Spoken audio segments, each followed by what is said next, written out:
Volcanoes are formed by the movement of the tectonic plates. For example, when one plate goes on top of the other, it forms a volcano.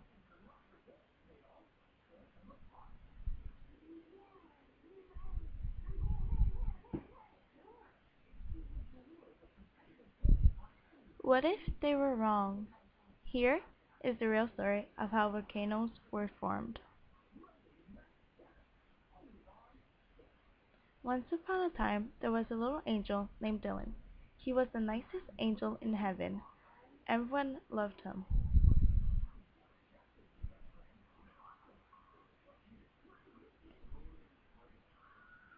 But the other angel of Dylan's age made fun of him and called him names.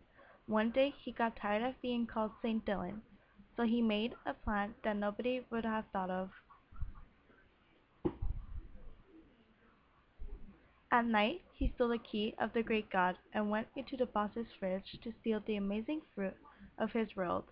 The pier was kept locked to keep all the humans safe.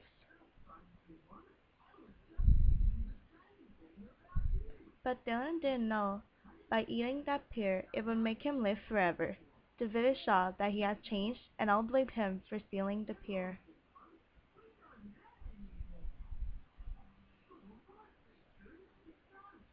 A couple of weeks later, the god was so mad he shook his plate until it made a hole in the earth, and to punish the angel with horns, he kicked Dylan in the hole that brought him into the middle of the earth. Today, when someone kills a pear tree, Dylan shakes the plate until he makes a mountain with lava to punish the humans for killing amazing fruit that punished him for the rest of his life. The end.